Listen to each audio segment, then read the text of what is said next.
names of the two people that will be speaking. Representing the Los Angeles Fire Department Arson Counterterrorism Section is Battalion Chief Robert, common spelling R-O-B-E-R-T, Nelson, N-E-L-S-O-N. Representing the Alcohol, Tobacco, Firearms, and Explosives, Special Agent in Charge Carlos, common spelling C-A-R-L-O-S, Canino, C as in Charlie, A-N-I-N-O. And before we get started, I'd like to ask everybody if we can just hold all questions to the very end. We're more than happy to answer everyone's question. Okay, I think we've got everybody in place. Well, thank you everyone for coming this afternoon. My name is Captain Jamie Moore. I'm the Public Information Officer for the Los Angeles Fire Department. As many of you know, we had a fire that occurred here Saturday, October 25th. And as part of that fire, Los Angeles Fire Department arson investigators have been on scene since Saturday. One of the things that's a little known fact about the Los Angeles Fire Department is that we have an alcohol, tobacco, fire, and explosive investigator, special agent assigned to the Los Angeles Fire Department. They work hand in hand on a daily basis. Due to the magnitude of this fire, the Los Angeles Fire Department has reached out to the ATF, and they have requested that the national response team be initiated, and they are present and undergoing investigation as part of this thorough investigation. So here to speak on behalf of the Los Angeles Fire Department, I'd like to invite the commander of the Los Angeles Fire Department Arson Investigative Section, Battalion Chief Robert Nelson. Good afternoon. Like Captain Moore said, on Saturday evening around 7 o'clock, we had a fire breakout in this. Extra storage space. We had over 300 firefighters here. We did end up with about 7 firefighter injuries. All those members are doing fine now. Due to the complexity of the building and the nature in which this fire started, we called our the alcohol, tobacco, and firearms members to come in and help us assist with this investigative process. We know how important it is to the community to get this place back in service and to turn it over to management.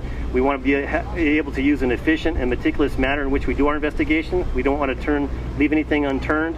We want to make sure we canvass the neighborhood and we interview all the witnesses that we have identified. And also, we want to make sure we get the property back to the owners as soon as possible. With that effort, we called out the National Response Team, and I'm going to bring Carlos up to talk to the National Response Team and what they do and what they bring to the table. Carlos? Thanks, Chief. Good morning, everybody. My name is Carlos Canino. I'm the Special Agent in charge of ATF and the LA Field Division. Like the Chief was saying, we work hand in hand on a daily basis and have so for probably the last 30 years with the Los Angeles Fire Department's arson unit. It's one of the oldest task forces in existence that ATF has, and we're very proud to be part of that. We're very grateful that there was not a loss of life here. If you go inside this building, it's a testament to the work and the training that LA Fire Department does and has. It's a mess in there, and we're so grateful that nobody got hurt. I was talking to a veteran firefighter, and he said buildings like these are fireman killers. So we're very thankful for that.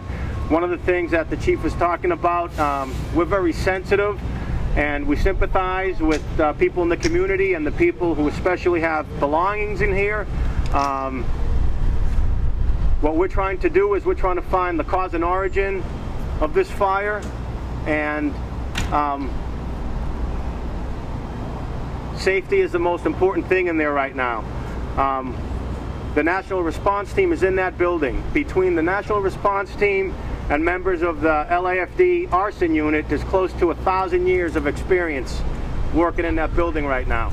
So the A team is in that building trying to figure out what happened here on Saturday. So we're not going to rush that. We're going to let them do their job. We want them to go as safely as possible, so we get it right the first time. With that, We also want to let the public know that the management company is here on scene, that if there is specific questions that they'll be able to answer those. They've set up an interim office that would be able to deal with some of the occupants that have space here, and they'll be able to address any questions or concerns that they may have. One last thing I want to make sure gets mentioned is the management company for this storage facility has established a website that your viewers can go to. Extraspace.com will provide them with information as to the progression of this investigation and when they can come back in order to get access to their storage facility and be able to see how much damage was done to the building, and then to be able to see how incredible a job the firefighters did in trying to save the amount of property that was saved on Saturday night's fire. Any questions? Yes, ma'am. Did anything specific stand out that you believe, could cause arson? I'll leave that to Chief Nelson. No, we don't have anything specific. If we had a little bit more clues as to what had happened, we wouldn't even call the National Response Team, because we clearly do not have a good cause and origin. We called out the National Response Team to come help us determine what that cause and origin is. So hence the reason why there's so many resources here today. What are the steps that they'll take to, can you explain what the process they'll be doing?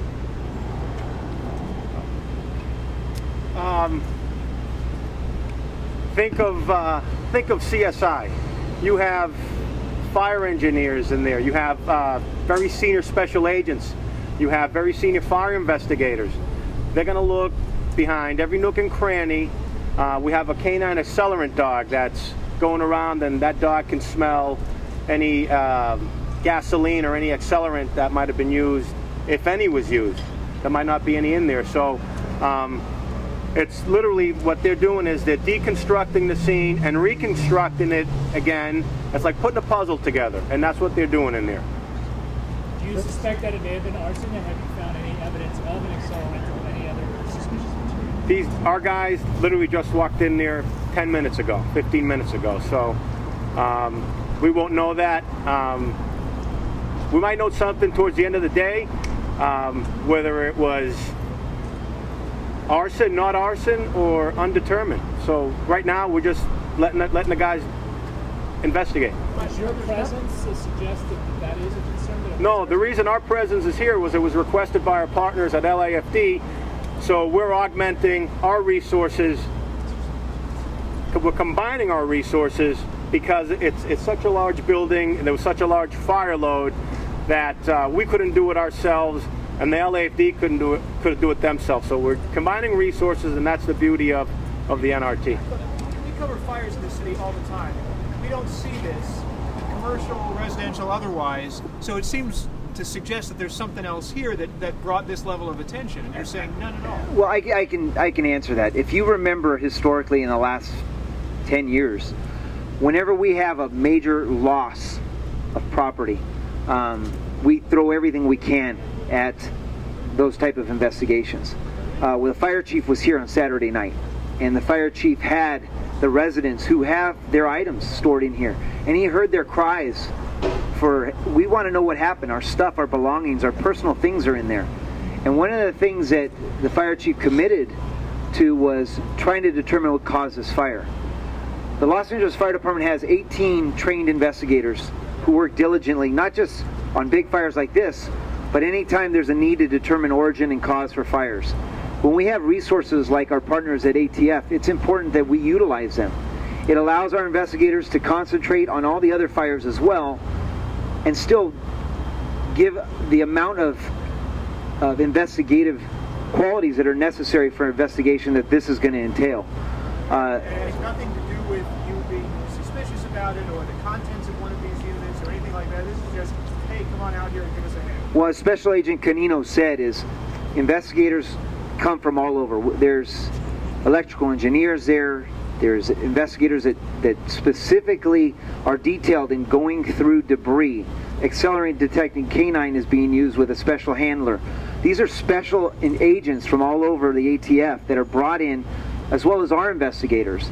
And what they're going to do is they're going to go through every single nook and cranny to determine, is there a reason that we should believe that there is arson involved? Is there a reason to believe that there was foul play? Once they determine the origin of the fire and they can determine the cause, it'll then dictate. But you can't go through an investigation and then later on determine it was criminal and then try to backtrack. So they're doing everything as if it was criminal in hopes that if it becomes criminal, they've covered every single step of the way so they can take that case to court and have a solid case instead of having to backtrack. And that's going to assist our investigators in their investigation as well. John? Captain, you saved 2/3 of the place. A lot of people are anxious. Isn't there a way to get some of the people in there on the side that's not damaged so they can get their stuff? Now this is technically a crime scene, and we don't want anybody in the building itself until we've ruled out all possible causes of this fire. So we're maintaining control of everybody that goes inside the building. We understand that concern. Part of the reason why the National Response Team is here so that we can make this more efficient and more quicker and more expeditiously. So if we were to do it in-house all by ourselves, it may take longer. So by having the National Response Team here and all the resources they come, it'll make that process quicker and easier so that the tenants can get back in here and those that are not affected can retrieve their belongings. Can you give them an idea as to when that might be? We won't, because we just effectively started work today. The fire really didn't get put out till yesterday morning. It was still burning yesterday morning. So because of that timeline and because everything's compartmentalized, it took a little bit while to put these pieces in place. So our expectation is it'll probably be a couple more days. We may be able to figure that out better this afternoon or this evening, but surely I can guarantee you it'll be at least 2 or 3 days before we're able to release this back to the public. Maybe longer, but just the amount of work that we have to do. You got to keep in mind there's over 500 units in there, and each one of them has to go through. I don't know if we're going to go through all 500, but certainly in the fire area, we have to go through each one individually, and they're just individual compartmental that have to be meticulously gone through to determine what the cause is. Can you give a more detailed account? No, it was just it was a smaller area, but because the whole area there's all sorts of, we don't know what we have to get into. We don't know where this investigation is going to lead us. So we're potentially we could open up all. We don't know. We don't know at this point. I can't even give you that number because I don't know the breakdown of the floor and how many are in that specific location. Quite a few. Any early estimate of property that was lost or damaged? No, we don't have an estimate because, who knows what people have stored in those locations. But another reason why we brought the National Response Team, because we do realize that the dollar value is extremely high, and that's hence the reason to bring all the resources we can bring to the scene to help us determine that, because we do know that people will have some loss, and we want to give them closure as soon as we can. Chief, you mentioned that you're going to have to go through a number of units. How are you doing that? Are you cutting locks, and then if you are, how do you secure it once you've gone through to check these particular? Well, we've maintained security over this place. We have had fire and law enforcement presence here since Saturday night. This place has not been turned over to the public or to management because of that time, and we will maintain custody over this property until such times we turn it over to management. When we do that, we will assist in management in turning over that property so we have a fluid transition and so they can return back to normal operations, and we'll assist them with that process. Can you give a more detailed account of how the firefighters' injuries and how they're doing? I do not. Captain Moore may have more details on the injuries. I do not. I just know that we had 7 or 8 members that were injured. Yeah. In answering your question, Jeff, we had approximately total of 8 members that were injured. Something to realize, and I think Eric asked the question earlier, we investigate fires all the time. You guys report on fires all the time. This isn't a normal fire. This isn't a normal house that we get 3-4 times a day here in the city of Los Angeles. This is a large storage facility that compartmentalizes and protects people's belongings. I mean, it's a safe house, and people trust that when they put their belongings in here, they're going to be protected. And it's designed that very way. So when we have a fire of this size, the structure gets compromised. The integrity of that structure gets compromised. So we can't just open up this public storage facility and allow people to get access to their things just because it's on a far side that didn't have any smoke or fire. Keep in mind, there's a long process. It's not a matter of just let people get in and get their stuff and get out. there's a lot of damage that may have been done by smoke, and there's going to be insurance claims, and that's what ATF and that's what the Los Angeles Fire Department and this building management are doing, is to be able to insure people's belongings. So when they come and they get their stuff either the next couple of days or at the end of this week or maybe even into next week, depending on how long this investigation goes, and they're going to come back and say, hey, I've got a claim that this was damaged, they're going to go through stem to stern on this investigation, and they're going to take, they've got people who are logging all this information here on scene, but they also have investigators that are working out in the field in the community that are knocking on doors and asking members of the community what they saw on Saturday night, and asking people who have their stuff here about things that have been going on in the storage facility. So this is a very detailed investigation, and you could see how that would task any single agency, even the Los Angeles Fire Department, which is one of the most talented and largest investigative sections in Southern California. I mean, we've got one of the larger arson investigative sections of any municipality in Southern California. So I think this is what we owe the community. This is what we owe the people who rented space here, is that we're going to do a thorough investigation and try to get to where was the origin of this fire, where was the cause of this fire, and help them in detailing what damage was done, so that when they do have to work with their insurance companies and make claims, they have a much stronger foundation to stand on. So can you explain the chain of command in terms of going into the units? And Hold on one second. I want to ask, it looks like we have a civilian, one of the residents that has a question. Well, someone mentioned to me that they heard an explosion around 7:30. Right. We're getting reports of a whole bunch of different things, and that's why I said we have investigators that are working here on scene, but we have investigators that are working out in the community as well, canvassing the area to find out what they heard, what they saw, what was going on around that time, to be able to follow leads like that. And I'm sorry, Jeff, your question was? I'm sorry, can you explain the chain of command, and if you're going to go into units, how that's going to be secured after you've gone into the units, whether the locks are going to go back on, or new locks, or what's that process like? You mean how are we securing units? After you cut the locks and go in there. Okay. Well, what will happen is investigators will take a detailed report. There's a lot of photography that's going to take place when they start looking into these units. They're going to open the door. They're going to start taking photographs basically of what they see. Depending on what their investigation entails will determine how much in depth they're going to go into those units. And a lot of that is the investigation itself. It's way too early for us to start talking about what we're going to do individually units. However, I can assure people that their stuff is going to be secured. This is, as Special Agent Canino has emphasized, and as Chief Nelson has emphasized, this is being treated as a crime scene. Not that we're not saying that a crime has been committed, but it is being treated as such. In the event that it eventually becomes a crime scene, that nothing has been overlooked, everything has been logged, everything has been itemized, and everybody's items are secured. So you can assure your viewers or your listeners or your readers that their stuff is protected in here. You've got more arson investigators from all over the country in there than any one spot in the 469 square miles of the city of Los Angeles. Hey, Captain, yes? One last question. I was here for the fire on Sunday. Is there a sprinkler system in there? Was it working? There's no sprinkler system. I asked them. Okay. Are they required to have it? Do you want to talk to the specifics of the building itself? You know, we're gonna leave those questions about the specifics as to what fire systems were in place till the investigators actually get some time to take a look at what was working, what wasn't working, to ensure.